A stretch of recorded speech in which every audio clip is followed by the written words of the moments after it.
Hello everyone, मैं आपका host और आपका दोस्त नॉलेज मास्टर आपका स्वागत करता हूं।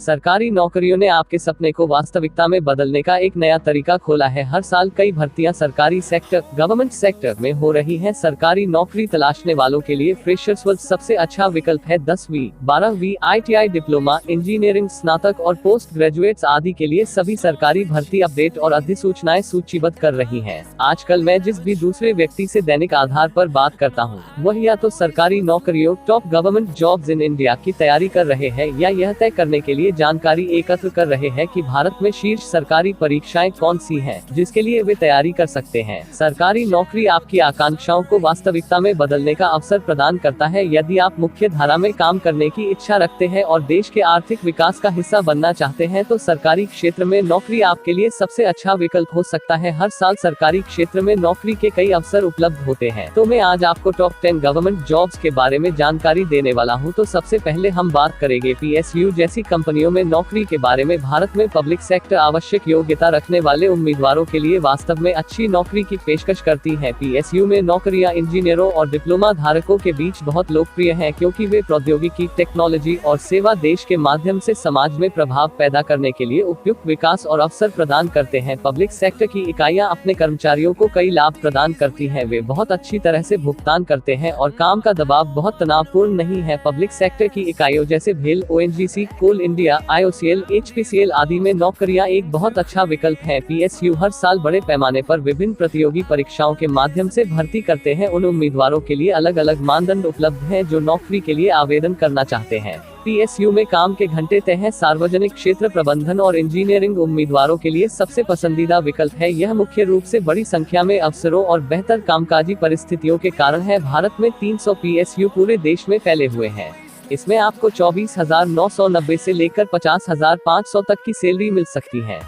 तो दूसरे नंबर में आपको बताना चाहता हूँ बैंक IBPS बैंक के बारे में। Institute of banking personal selection IBPS के माध्यम से हर साल सभी प्रमुख सार्वजनिक क्षेत्र के बैंक आमतौर पर बैंक करियर परीक्षाओं का आयोजन करते हैं, जैसे कि क्लर्क, लिपिक, विशेषज्ञ अधिकारी कोष्ठक, SO कोष्ठक, परिवीक्षाधीन अधिकारी कोष्ठक, PO कोष्ठक और प्रबंधन प्रशिक्षु MT। बैंक की नौकरियां देश की सबसे लाभदायक नौकरियों में से एक है। काम का दबाव है, लेकिन दिए गए लाभों के अनुपात में वेतन अच्छा है। भारतीय स्टेट बैंक, भारतीय reserve bank, PSU bank, bank of Baroda, bank of India आदि क्षेत्रीय और ग्रामीण बैंक RRB आदि हर साल हजारों ग्रेजुएट्स की भर्ती करते हैं। इसलिए यह देश भर के ग्रेजुएट्स द्वारा सबसे पसंदीदा विकल्पों में से एक है। बैंक की नौकरी 12वीं पास महिलाओं के लिए भी एक उपयुक्त नौकरी है।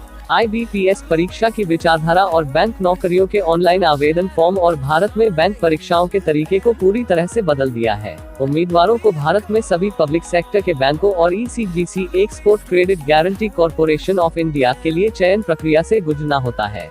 तो तीसरे नंबर में आपको बताना चाहता हूँ वैज्ञानिक ISRO DRDO के साथ साइंटिस्ट के बारे में। वैज्ञानिक वे लोग हैं जो पूरे देश में लोगों और देश की भलाई और बेहतरी के लिए बदलाव लाते हैं। यह वे लोग हैं जो हमारे देश के विकास के लिए जिम्मेदार हैं। इंजीनियरिंग, प्रौद्योगिकी, इलेक्ट्रॉनिक्स, मैकेनिकल इंजीनियरिंग और कंप्यूटर विज्ञान में प्रथम श्रेणी स्नातक डिग्री, न्यूनतम 60% अंक रखने वाले उम्मीदवार CET परीक्षा के लिए आवेदन कर सकते हैं। DRDO सेट परीक्षा के लिए आयु सीमा 28 वर्ष है और आवेदन करने के लिए आपको भारत का नागरिक होना चाहिए। DRDO, ISRO सिर्फ कुछ प्रतिष्ठित संस्थान हैं जो सरकारी वैज्ञानिकों द्वारा चलाए जाते हैं। एक सरकारी वैज्ञानिक का वेतन समान और कभी कभी निजी कंपनियों से बेहतर होता है। DRDO रिसर्च एसोसिएट और JRF पदों पर वेतन 40,000 महीने तक मिल सकता है।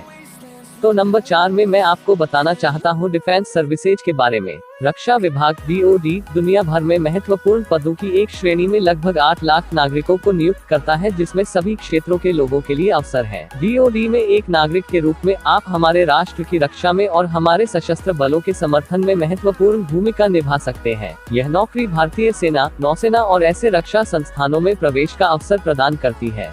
अच्छा भुगतान, आधिकारिक निवास, चिकित्सा सुविधाएं इस नौकरी द्वारा प्रदान की जाने वाली कुछ सुविधाएं हैं। इस नौकरी में बहुत अनुशासन है और आप सीखते हैं कि अपने जीवन में कैसे व्यवस्थित रहें। तो इसमें आपको 15,600 से लेकर 39,100 तक की सैलरी मिल सकती है। तो नंबर 5 में मैं आपको बताना चाहता हूँ सिविल सर्विसेज के बारे में। यदि आप भारतीय प्रशासन का हिस्सा बनना चाहते हैं और भारतीय सरकार में प्रमुख निर्णय लेना चाहते हैं, तो आपको सिविल सेवाओं के माध्यम से अवसर मिल सकता है। यह सरकारी नौकरी है जो आपका देश में सम्मान और शक्ति अर्जित करती है। इसमें आपको भारतीय सहायक सेवा IAS, भारतीय पुलिस सेवा IPS, भारतीय विदेश सेवा IFS, भारतीय मरम्मत सेवा IT, IRS IT, भारतीय मरम्मत सेवा CBEC जैसी जॉब्स मिल सकती हैं। तो इसमें आपको 15,600 से लेकर 39,100 तक की सैलरी मिल सकती है। तो नंबर 6 में मैं आपको बताना चाहता हूँ IAS सर्विसेज के बारे में। UPSC सिविल सेवा परीक्षा में बैठने के लिए न्यूनतम आयु 21 वर्ष है। सामान्य वर्ग के लिए ऊपरी आयु सीमा 32 वर्ष है। OBC के लिए यह 35 वर्ष है, जबकि SC ST के लिए यह 37 वर्ष है। व्यय का हिसाब रखने के लिए IAS अधिकारी जिम्मेदार है और उसे अपने नियंत्रण में क्षेत्र के विकास कार्य को संभालना होगा और कानून और व्यवस्था बनाए रखने के लिए उनकी देखभाल करनी होगी। नीति कार्यान्वयन, पॉलिसी इम्प्लीमेंटेशन और प्रशासनिक जिम्मेदारियां एडमिनिस्ट्रेटिव रिस्पॉन्सिबिलिटीज एक IAS अधिकारी की दिन प्रतिदिन का कार्य है। Dearness allowance TA, house rent allowance HRA और ट्रेवल अलाउंस TA जैसे अलाउंस अतिरिक्त होंगे। अनुभव बढ़ने के साथ साथ वेतन में वृद्धि होगी। कैबिनेट सचिव का मूल वेतन 2,50,000 है। इसमें आपको 15,600 से लेकर 39,100 तक की सैलरी मिल सकती है। तो नंबर 7 में मैं आपको बताना चाहता हूँ इंडियन फॉरेन सर्विसेज के बारे में। भारतीय विदेश सेवा IFS जैसा कि नाम से पता चलता है, देश के बाहरी मामलों से संबंधित है, जिसमें व्यापार और सांस्कृतिक संबंध शामिल है। IFS अधिकारी उन नीतियों को तैयार करने के लिए जिम्मेदार हैं जो अन्य देशों के साथ भारत के संबंधों को नियंत्रित करती हैं। यदि कोई IFS अधिकारी USA में भारतीय दूतावास में नियुक्त किया जाता है तो वह विशेष विदेशी अलाउंस के रूप में प्रति माह लगभग 2.40 लाख प्राप्त करने के लिए पात्र है। IFS ऑफिसर को कई सुविधाएं मिलती हैं, जैसे कि मुफ्त आवास, फ्री अकोमोडेशन, पेंशन और इसके अलावा यह एक अत्यधिक सुरक्षित नौकरी है जो विदेश में रहने का अवसर प्रदान करती है। इसमें आपको 15,600 से लेकर 39,100 तक की सैलरी मिल सकती है। तो नंबर 8 में मैं आपको बताना चाहता हूँ IPS ऑफिसर्स के बारे में। IPS अधिकारी सार्वजनिक शांति और व्यवस्था बनाए रखते हैं, अपराध को रोकते हैं, जांच करते हैं, खुफिया जानकारी इकट्ठा करते हैं, VIP को सुरक्षा प्रदान करते हैं और आतंकवाद और अन्य अपराधों से जूझते हैं। IPS अधिकारी बनने के योग्य होने के लिए उम्मीदवार के पास भारतीय विश्वविद्यालय से डिग्री या समकक्ष योग्यता होनी चाहिए। डिग्री कोर्स के अंतिम वर्ष में वे UPSC द्वारा हर साल ली जाने वाली प्रारंभिक परीक्षा में भी उपस्थित हो सकते हैं। उन्हें अच्छा वेतन मिलता है और सुविधाएं भी एक IAS अधिकारी के बराबर होती हैं। इसमें आपको 15,600 से लेकर 39,100 तक की सैलरी मिल सकती है। तो नंबर 9 में मैं आपको बताना चाहता हूँ स्टेट पब्लिक सर्विसेज के बारे में। एक राज्य लोक सेवा आयोग SPSC में एक अध्यक्ष और राज्य के राज्यपाल द्वारा नियुक्त अन्य सदस्य शामिल होते हैं। आयोग कमीशन के नियुक्त सदस्यों में से आधे को कम से कम 10 वर्षों के लिए भारत सरकार के अधीन या किसी राज्य की सरकार के अधीन होना चाहिए। राज्यपाल को सदस्यों की संख्या के साथ साथ आयोग के कर्मचारियों और उनकी सेवा की शर्तों को निर्धारित करने का अधिकार है। राज्य सरकार द्वारा विभिन्न प्रशासनिक रिक्तियों के लिए उपयुक्त व्यक्तियों की भर्ती के कार्य को करने के लिए भारत सरकार द्वारा राज्य लोक सेवा आयोग PSC का गठन किया जाता है। उम्मीदवारों की नियुक्ति के अलावा यह प्रमोशन देने, उम्मीदवारों को एक सेवा से दूसरी सेवा में ट्रांसफर करने और उच्च रैंक तक ट्रांसफर करने के लिए भी नियम निर्धारित करता है। राज्य लोक सेवा आयोगों द्वारा दी जाने वाली नौकरियां एक सिविल सेवक के समान है। भारत में कई स्थानीय सरकारी नौकरियों जैसे MR, तहसीलदार, RT को बहुत अच्छा वेतन दिया जाता है और अतिरिक्त लाभ जैसे कि आधिकारिक निवास, चिकित्सा सुविधाएं और कई और अधिक सुविधाएं मिलती हैं। इसमें आपको 5,280 से लेकर 23,640 तक की सैलरी मिल सकती है। तो नंबर 10 में मैं आपको बताना चाहता हूँ ऑफिसर भारतीय रेलवे के बारे में। यदि आपने इंजीनियरिंग की डिग्री के साथ ग्रेजुएशन किया है और आप इंजीनियर बन गए हैं तो रेलवे इंजीनियर बनना सबसे अच्छा करियर विकल्प है। विशेष रूप से भारत में रेलवे में इंजीनियरों के लिए सरकारी नौकरियों की संख्या सबसे अधिक है। रेलवे इंजीनियर भारत सरकार द्वारा प्रदान किए गए शानदार घरों और अन्य विभिन्न लाभों का आनंद लेते हैं।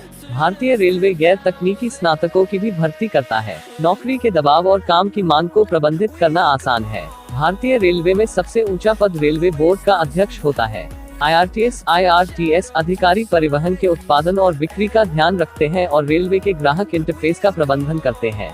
परिचालन विभाग में एक IRTS अधिकारी की भूमिका माल और यात्री के सुचारू और तेज परिवहन ट्रांसपोर्टेशन सुनिश्चित करने की है। इसमें रेलवे सीनियर सेक्शन इंजीनियर का सैलरी के तौर पर 6,01,866 तक की सैलरी मिल सकती है। तो यहाँ पे हमारा वीडियो खत्म होता है। जो आपको वीडियो पसंद आया हो तो लाइक कीजिए, शेयर कीजिए और सब्सक्राइब कीजिए नॉलेज मास्टर को।